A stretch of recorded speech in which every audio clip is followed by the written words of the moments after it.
வாக்குச்சாவடி முகவர்களிடம் எஸ்ஐஆர் படிவம் வழங்கலாம் என்று தெரிவிக்கப்பட்டிருக்கிறது. பெறப்பட்ட படிவங்களை வாக்குச்சாவடி நிலை அலுவலர்களிடம் ஒப்படைக்க வேண்டும் என்றும் தற்போது அறிவுறுத்தல் கொடுக்கப்பட்டிருக்கிறது.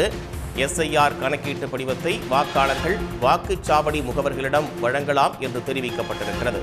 நாள்தோறும் அதிகபட்சம் 10 படிவங்களை வாக்குச்சாவடி முகவர்கள் பெற தேர்தல் ஆணையம் அனுமதி அளித்திருக்கிறது. அங்கீகரிக்கப்பட்ட அரசியல் கட்சிகளின் வாக்குச்சாவடி நிலை முகவர்கள் நாள்தோறும் 10 படிவங்களை பெறலாம் என்றும் பெறப்பட்ட படிவங்களை வாக்குச்சாவடி நிலை அலுவலர்களிடம் ஒப்படைக்க வேண்டும் என்றும் தேர்தல் ஆணையம் தெரிவித்திருக்கிறது. படிவங்களில் உள்ள விவரங்கள் சரிபார்க்கப்பட்டு திருப்தி அடையப்பட்டது என்ற உறுதிமொழியினை முகவர்கள் வழங்க வேண்டும் என்றும் எஸ்ஐஆர் கணக்கீட்டு படிவத்தை வாக்காளர்கள் வாக்குச்சாவடி முகவர்களிடம் வழங்கலாம் என்றும் அனுமதி வழங்கப்பட்டிருக்கிறது. நாள்தோறும் அதிகபட்சம் 10 படிவங்களை வாக்குச்சாவடி முகவர்கள் பெற தேர்தல் ஆணையம் அனுமதி அளித்திருக்கிறது.